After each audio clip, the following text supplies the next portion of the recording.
Voilà, ça enregistre comme ça, Ok. c'est bien. Dites pas de bêtises. Ah non, là j'ai la pression parce qu'en fait... non, non, ça va aller. En fait, comme on n'est pas nombreux pour cette conférence, puisque beaucoup sont dans le salon, on va en profiter aussi, je vais pouvoir répondre à vos questions, parce que du coup, c'est ça, c'est justement, vous connaissez pas du tout le Vastu Shastra, et en fait, moi je baigne dedans depuis 10 ans. Donc, je vais vous parler du Vastu Shastra, je vais vous faire une conférence, mais le truc, c'est que peut-être que vous, je vais vous parler de choses, et vous allez me dire, mais de quoi elle parle? Parce que quand je vais vous parler de l'énergie de la maison, vous allez peut-être me dire, mais quoi l'énergie, l'électricité, quoi? Et en fait, peut-être que pour vous, ça vous paraît complètement lointain. Alors déjà, est-ce que ça vous paraît lointain? Moi, L'énergie de la maison, oui. Ce qu'est une énergie de maison, en fait. Ouais, c'est ça. C'est qu'en fait, on n'a pas forcément la notion. Quand on rentre dans une maison, on se dit, bah, une maison, c'est quoi? C'est des briques, un toit, une porte, des fenêtres. Puis comme quand on est enfant, vous voyez, on construit une maison. Hop, c'est ça. Mais en fait, la maison, et ça c'est dans la tradition hindouiste, mais pas que, dans le feng shui ou même dans les traditions anciennes, une maison, on parle d'une maison et on parle de l'âme d'une maison. C'est-à-dire qu'une maison, quand on commence à construire une maison, eh bien, il y a quelque chose qui va émerger. Et ce truc qu'on peut ressentir quand on rentre dans un lieu, parce qu'on rentre dans un lieu, dans un premier lieu, on a voilà, telle impression, comme quand on rencontre une personne. On va dans un deuxième lieu, une autre impression. Et ça, c'est quoi qui le mesure? Eh bien, c'est ce qu'on peut appeler l'âme de la maison. C'est qu'est-ce qui fait qu'on se sent bien dans un lieu et qu'est-ce qui fait qu'on se sent pas bien dans un autre lieu. Alors, il peut y avoir bien entendu la chaleur, les choses, on va dire, mesurables et matérielles. oui. La couleur, ah c'est moche. Mais enfin, par exemple, dans ces 10 années de Vastu, j'ai visité des maisons qui étaient vraiment très laides, mais vraiment moches. Et en fait, on s'y sentait hyper bien. Et à contrario, j'ai été dans des maisons mais magnifiques, de personnes très aisées, avec voilà, un confort extraordinaire. Eh bien, on s'y sentait mal. Moi, j'avais qu'une envie, c'était de repartir. Alors, qu'est-ce qu'on explique? Pourquoi? C'est ça. Comment on l'explique ça? Déjà à la base. Le Il terrain y a, où elle est construite. oui, il y a plein de critères qu'il faut prendre en compte pour la vibration, pour prendre en compte ce justement et expliquer pourquoi on est bien dans un lieu et pourquoi on n'est pas bien. Et en fait, dans le Vastu, c'est vraiment faire en sorte que la maison dans laquelle on vive, on se sente bien dans cette maison et qu'elle soit porteuse pour nos relations, pour notre matérialité, pour notre famille, pour nos projets, pour notre vie. Et aussi, parce que le Vastu, c'est issu de l'Inde, et l'Inde, c'est un pays à la tradition profondément spirituelle, pour nous élever vibratoirement. Alors là, c'est encore un autre domaine, mais en fait, c'est déjà de prendre conscience qu'une maison, elle a une entité à elle, en fait. Et ça, même les personnes les plus pragmatiques, elles peuvent pas dire non, mais telle maison, c'est la même que celle-là. C'est pas possible. On peut l'expliquer par les couleurs, comme je vous disais, on peut l'expliquer par oh, il fait froid, il fait chaud. Mais en fait, si les personnes ont été heureuses dans la maison, bah, ça se sent. Elle absorbe les énergies. Elle absorbe les énergies des gens. Si on est malheureux, qu'il y a des conflits tout le temps, mais c'est électrique dans la maison, c'est invivable. Les gens, ils rentrent pas chez vous parce qu'ils se disent, mais on est tout de suite, on n'est pas bien, oppressé. S'il y a eu, je sais pas, des drames, des suicides, des choses comme ça, ben, ça se ressent aussi. Alors ça veut pas dire qu'on va aller jusqu'à qu'il y ait des entités qui restent dans la maison. Ça, c'est encore autre chose. Ça peut, bien entendu. Mais là, si on parle basique énergie, eh bien, ce qui s'est passé, ça laisse des traces. Et ça, on peut pas... C'est une mémoire. c'est une mémoire, tout à fait.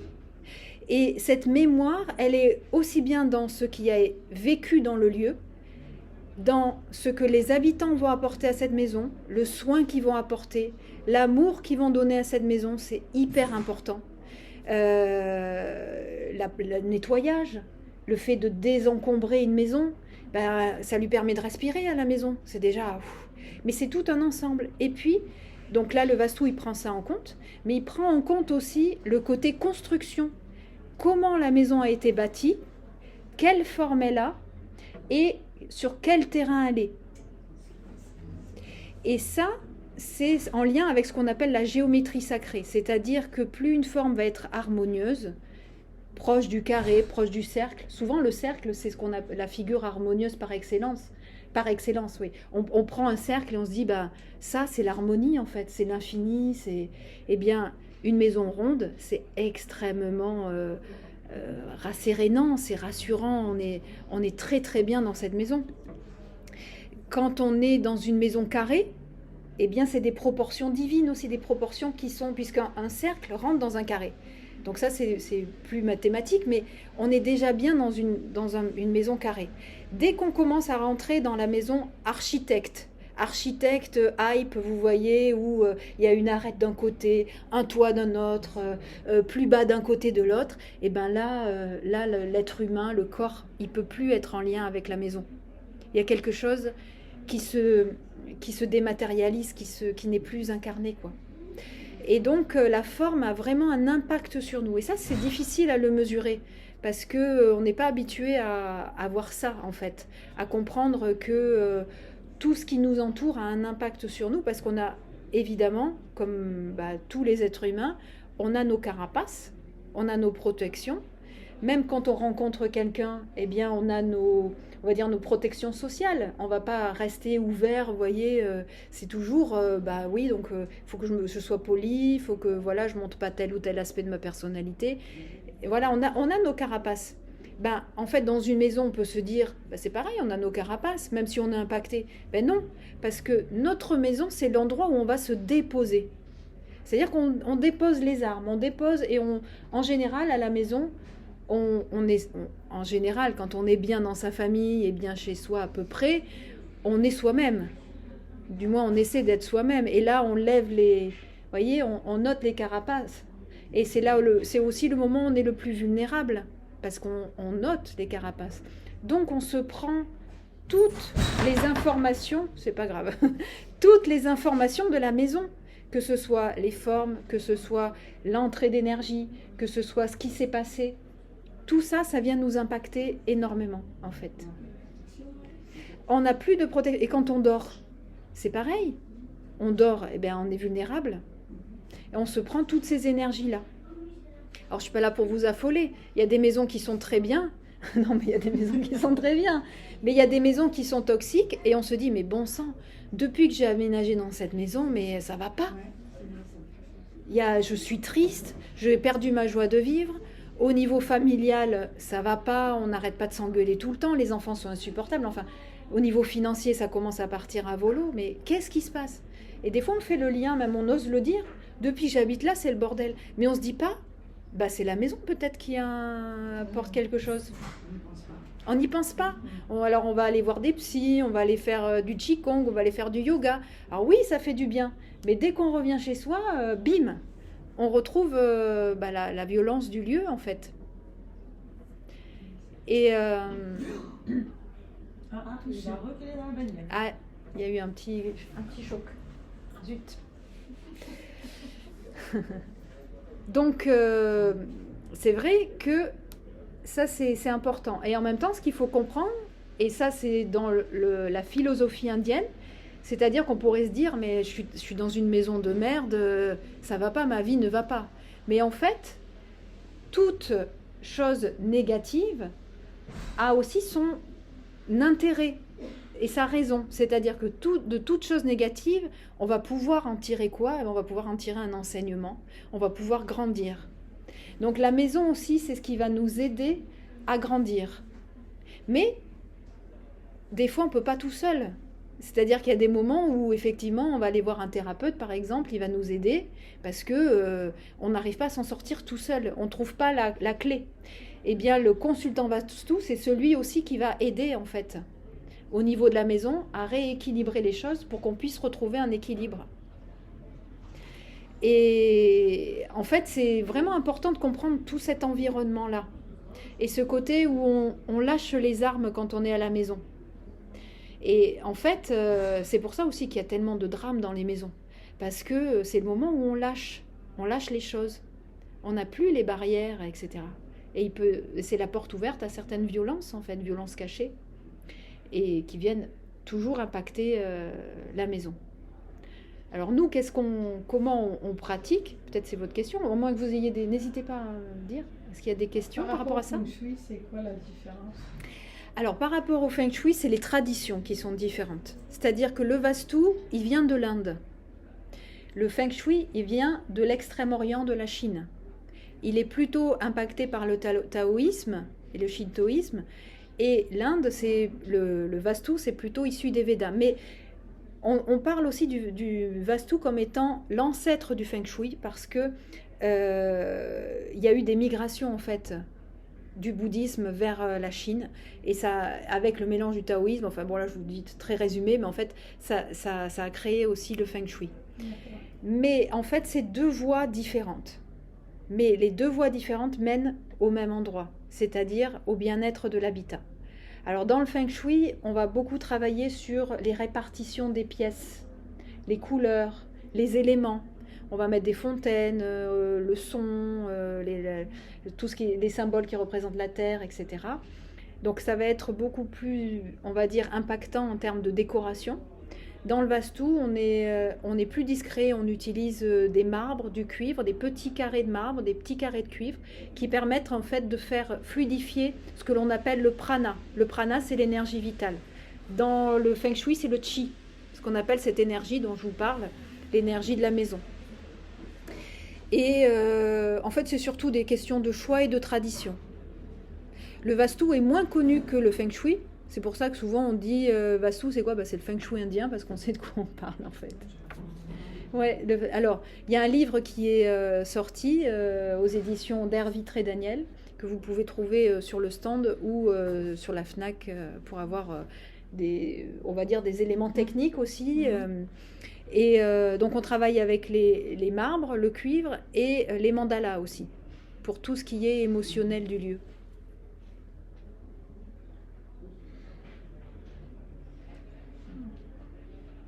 Est-ce que vous avez des choses par rapport à ça, des questions, des demandes de précision, avant que j'aille peut-être un peu plus loin? On est en... Hein? Ça dure 45 minutes. Comme tu veux. Ah bon, ça va. Non, moi j'ai pas de questions particulières. Pas de questions particulières? Et oui. Qu'est-ce qu'on fait en fait? Et oui. Alors en fait, qu'est-ce qu'on fait au niveau du Vastu? On va le mieux en fait, c'est qu'un consultant vienne dans la maison. Quand on note vraiment que la maison elle est toxique, qu'il y a des choses sur lesquelles on ne se sent pas bien. J'ai oublié de noter maintenant qu'il y a aussi tout ce qui est influence électromagnétique, c'est-à-dire les antennes relais, les lignes de TGV. Quand il y a les gros pylônes là, électriques, ça c'est délétère pour l'habitat, c'est vraiment quelque chose. Et on est de plus en plus pilonné par rapport à ça. Donc ça aussi c'est une influence qui est quand même forte. Et alors, le consultant, il vient sur le lieu, donc il a ses connaissances en termes de forme, ce que je vous disais, forme de terrain, il a étudié tout l'environnement, donc parce qu'en fait, il y a donc l'environnement électromagnétique. Je vous ai pas dit aussi, si vous habitez à côté d'un cimetière ou d'une morgue, c'est pas terrible non plus, ou d'un abattoir. Et voilà, un hôpital, un camp militaire, un tribunal, vous voyez, où c'est des conflits tout le temps, vous êtes impacté aussi par ça. Le nom de la rue aussi. Hein. Le nom de la rue, le numéro, l'impasse, si vous habitez dans une impasse, vous êtes dans l'impasse en fait. Ouais. Alors, il ne faut pas être moi, dogmatique. j'ai vécu ça, Ah, vous l'avez vécu? oui, ah non, mais d'être dans une impasse, c'est... Je préfère habiter à l'avenue des Coquelicots que dans l'impasse l'impasse des planches.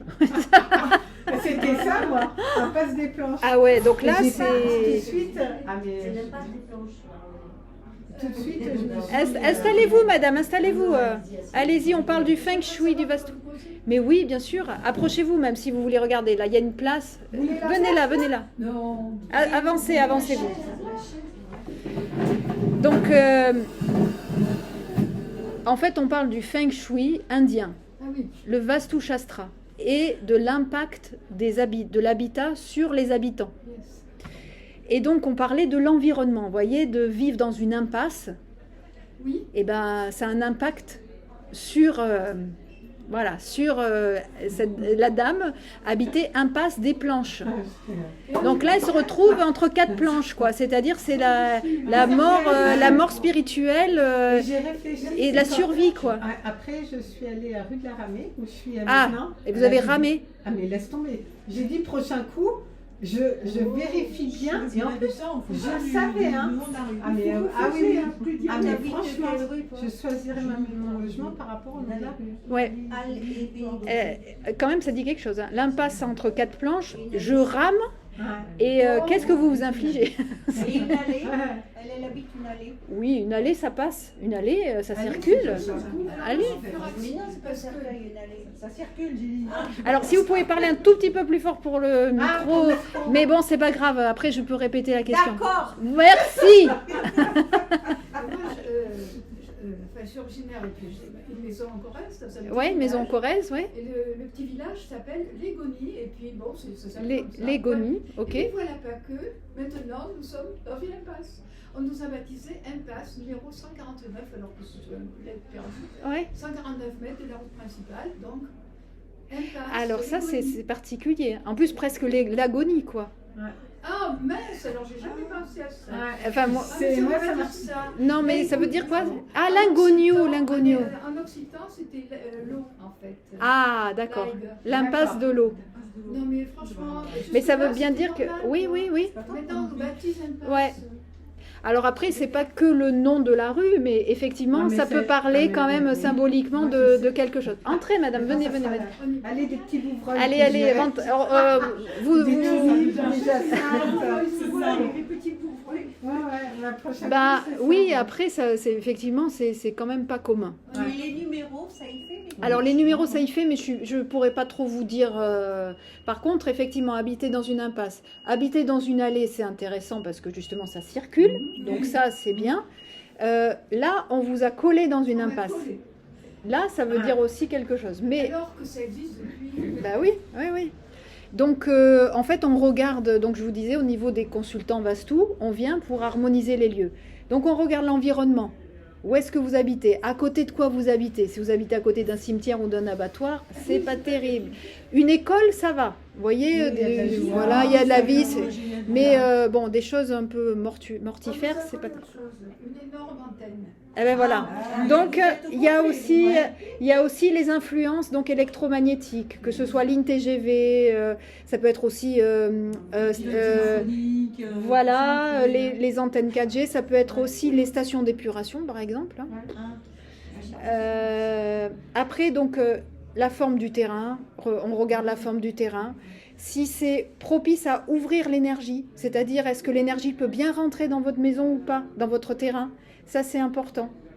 Plus vous aurez du prana qui va circuler, plus vous serez bien.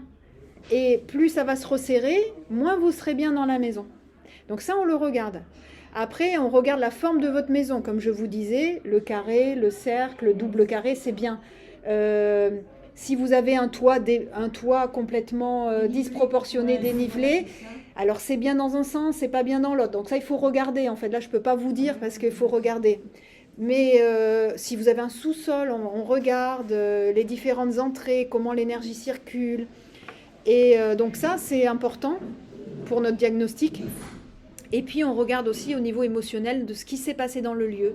Et surtout, comment vous vivez le lieu, comment vous êtes dans le lieu.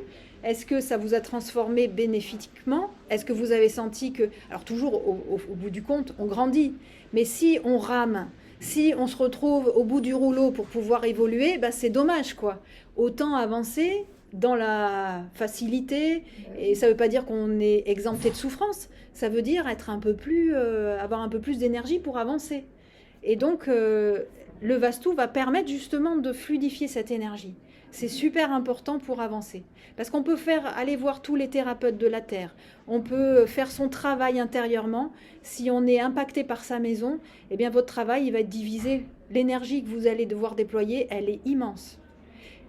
Par exemple, il y a le cas de famille où, en fait, ils font que s'engueuler quand ils sont chez eux. Ils vont ailleurs, et ben ils s'entendent bien.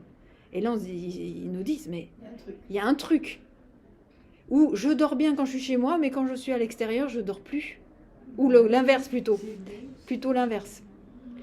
Et tout ça, en fait, c'est symptomatique. Et donc, on s'appuie sur la maison pour justement avoir plus d'énergie, pour pouvoir avancer, mener ses projets. Et on fait ça aussi dans les lieux professionnels, pas que au niveau habitation.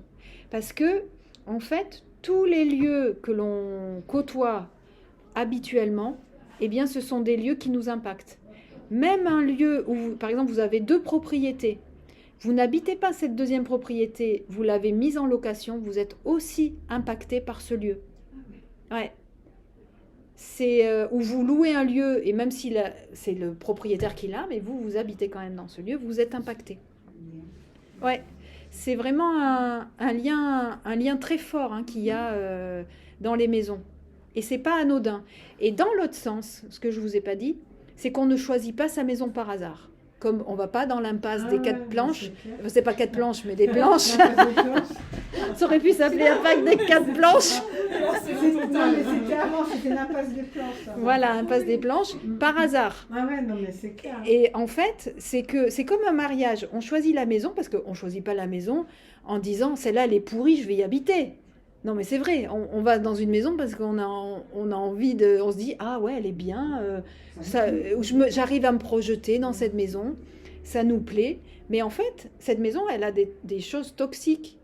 Mais c'est un peu comme un coup, c'est un peu voilà, mais je peux faire le parallèle avec son mari ou son épouse, son époux ou son épouse, on le choisit pas par hasard. Il n'est pas parfait, mais en fait on se met avec lui ou avec elle. Parce que il y a une affinité, il y a quelque chose. Et puis il y a des névroses qui s'emboîtent bien aussi. Et donc en fait, on va travailler là-dessus, ensemble. Et bien la maison, c'est pareil, c'est comme un mariage. Quand vous vous aménagez, vous vous mariez avec la maison. Et donc c'est pareil, ce sont des névroses qui s'emboîtent bien, ce sont des problématiques qui s'emboîtent bien. Donc au début, vous allez vous dire, ah ben je suis un peu comme chez moi, ça va. Mais en fait, au fur et à mesure, ça va... appuyer s'il n'y a pas le travail qui est fait en fait. Et quand on est dedans. Et quand on est dedans, c'est pareil en fait. Alors après c'est suivant les croyances, mais notre âme, elle choisit aussi de s'incarner quelque part. Donc il n'y a pas de hasard, il n'y a vraiment pas on trouve vraiment cette affinité pour justement qu'on puisse travailler dessus. C'est important aussi. C'est-à-dire que ça ne sert à rien de se culpabiliser, de se retrouver dans une impasse ou dans une maison toxique. C'est qu'on a besoin de ça pour pouvoir évoluer.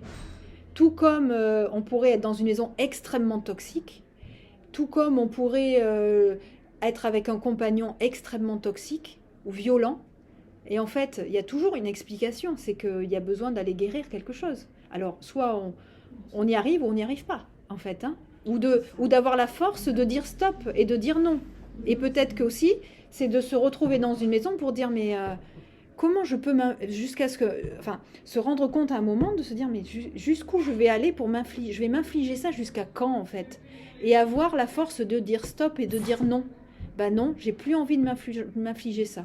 C'est peut-être ce que vous avez vécu. Ça m'a fait grandir parce que là je suis toujours à rue de la Ramée. Ça m'a fait grandir. J'ai ramé. Ouais. Je peux vous le dire. Oui. Ramé jusqu'au jour. Et pourtant, je le savais parce que je le dis à mes amis, faites toujours gaffe, le nom de la rue où vous habitez. Toujours. Ah, mais je le dis. Mais moi, je rentre dedans. Donc, je me suis dit, c'est que j'ai quelque chose à apprendre. Et franchement, je rame toujours un peu, mais vachement moins, mais avec beaucoup plus de conscience. De conscience. Et oui. Il y a un truc qui me fait marrer. Maintenant, j'habite rue Louis Pasteur et je ne suis pas vaccinée. Ah oui. Donc la dame habite rue Louis Pasteur et n'est pas vaccinée. Mais en tout cas, oui, c'est vraiment important de comprendre que en fait, notre environnement nous aide. Et que pour toute chose, il faut faire attention à son alimentation, à la façon dont on dort, à ses relations. Eh bien, la maison, c'est aussi une relation. Et ça, c'est important de le mesurer. Ma prochaine, c'est la bonne, moi. Ah. Mais qui vous dit pas que celle-là n'est pas la bonne aussi, Oui, peut-être. C'est l'environnement qui me plaît moins. Ouais. Ouais, ouais. Bah après, c'est vrai que, par Mais j'y exemple, suis on bien. peut... Ouais. Mais j'y suis bien, hein, c'est juste l'environnement. Après, c'est effectivement, c'est des choix. C'est soit on se dit, bah, je suis en train d'évoluer et je déménage, je change de maison, qui me correspond davantage. Soit c'est se dire, bon, ben, cette maison-là, eh ben, je peux aussi choisir de la transformer et de faire en sorte qu'elle soit plus en lien avec moi. Et là, on peut faire appel à un consultant, voilà, un consultant, un géobiologue. Mais le géobiologue, enfin, je connais, ça dépend. Il y a beaucoup de travail en fait avec les géobiologues ou un consultant feng shui ou un consultant vastu qui va permettre de réactualiser, de faire redonner naissance en fait à une nouvelle maison. Ça, c'est qu'il soit en lien avec, plus en lien avec son, Et ça avec se soi. fait qu'une fois ou plusieurs fois? Ça se fait une fois. Une fois, d'accord. On vient plusieurs heures chez vous et on intervient pour voilà, réharmoniser, redonner une nouvelle vie à la maison. Vous êtes dans la région? Oui, oui, oui. On est dans la région, mais on circule partout en France. Et là, mon mari, Laurent, est à La Réunion en ce moment. Oh, Donc, oui. On est très peu à faire ça. En fait, on est... Donc là, je représente l'Institut français de Vastu avec mon mari. On a cofondé cet institut. Et on forme aussi des gens à ce métier-là de consultant Vastu. Donc, bah, ça commence. Enfin, ça commence, ça fait 10 ans hein, maintenant. Hein, mais ça prend vie petit à petit. Et comment? C'est indien. Ça vient d'Inde. Vous intervenez tout seul ou avec d'autres, donc comme un géobiologue ou avec... Alors, souvent on est seul, voire à deux, pour aller un petit peu plus vite ou s'aider quand il y a des longues choses à faire sur le terrain. Quand il y a des gros terrains, c'est bien d'être à plusieurs. Okay. Mais après, on peut être tout à fait tout seul et intervenir sur le lieu. Okay. Alors, une idée du coup, oui, en fait, vous prenez vos mètres carrés habitables, alors pas les garages, pas les caves, et vous comptez 10 € du mètre carré habitable. Pas le terrain, hein, juste la maison. Voilà. D'accord. 10 € du mètre carré. Ouais, 10 € du mètre carré. Après, c'est une consultation, on ne revient pas. On travaille aussi avec les mandalas, c'est-à-dire les mandalas, c'est plutôt le côté émotionnel. Donc émotionnel, ça veut dire ce que je vous expliquais, la mémoire du lieu, ce qui s'est passé dans le lieu. Mais si on ne sait pas ce qui s'est passé, tu le ressens. On le ressent et en tant que consultant, on peut avoir aussi des... Alors il y en a qui sont plus ou moins sensibles à ça, mais on peut avoir aussi des idées quand même par rapport à ça.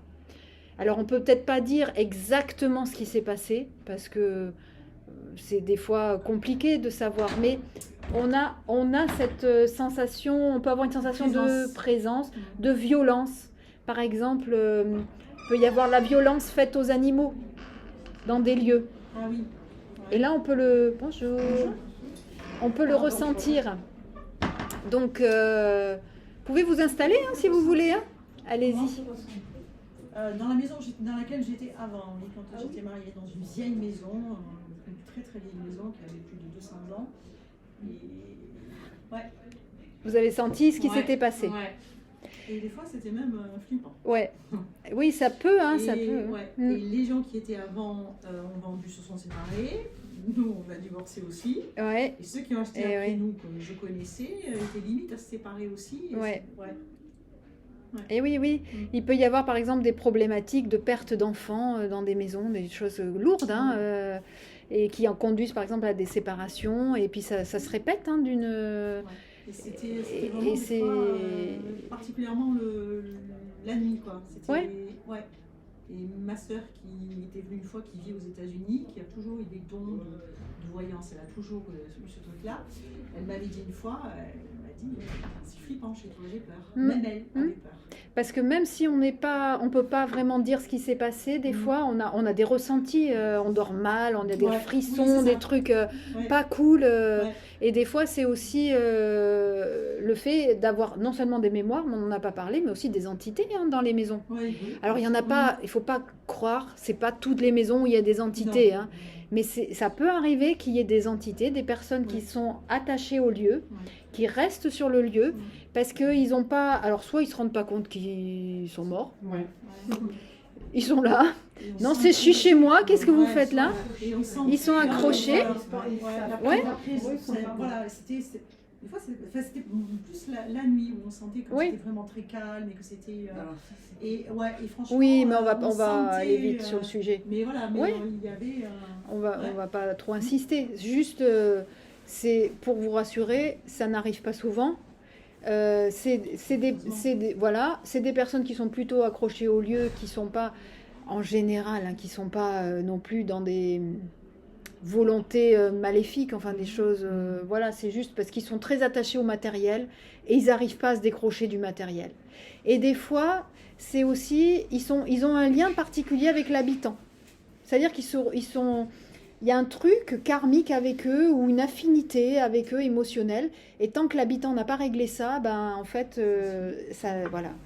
Donc après nous, au niveau du Vastu, on n'est pas ce qu'on appelle des passeurs d'âme, c'est-à-dire qu'on va pas travailler avec on va pas faire passer les entités vers la lumière. Ce qu'on fait, c'est que au niveau vibratoire, comme on change la vibration du lieu, et qu'avec les mandalas, on fait appel à des forces quand même assez fortes, comme la force de la Vierge Marie, Mahananda Mahi, qui est une sage indienne, qui est des représentations de la Mère divine, par exemple, eh bien, les entités peuvent se sentir moins à l'aise, et puis aller voir ailleurs, voilà. Mais, Par rapport au feng shui, il y a aussi l'histoire de l'étoile. Ouais. Il y a aussi ça, donc tous les, je sais plus combien d'années, quelques Ouais. années, ça change. Ça change, mais nous, on n'est pas dans ce cycle-là, en fait. D'accord, ok. Le plus petit cycle, c'est 7 ans. D'accord. Donc ça veut dire qu'en fait, un Vastu, il est fait, à partir du moment où il est fait, ben, il y a au moins minimum 7 années où le cycle est là. Et après, au bout de 7 ans, si on sent que ça redescend, l'énergie redescend, qu'il y a des choses qui se passent, ben, on peut D'accord. justement refaire quelque chose. Je suis brûlée de la sauge. Ben, c'est déjà bien de faire brûler de la sauge. Il faut faire attention au miroir aussi. Ça, si je peux vous donner un conseil. Faites attention au miroir. Ça veut dire que si vous avez des miroirs face à votre entrée principale, alors là, vous les sortez parce que en fait, vous repoussez l'énergie. Si vous avez un miroir face à votre lit, Faut le couvrir la ça, nuit. voilà, vous couvrez la nuit, ou vous en mettez pas du tout, voilà, parce que ouais. Mais est-ce que quand vous êtes couché, vous vous voyez? Faut pas voir. Non, il se trouve là, quoi. Voilà. Enfin, je le vois. Vous le voyez, mais est-ce que lui, il vous voit?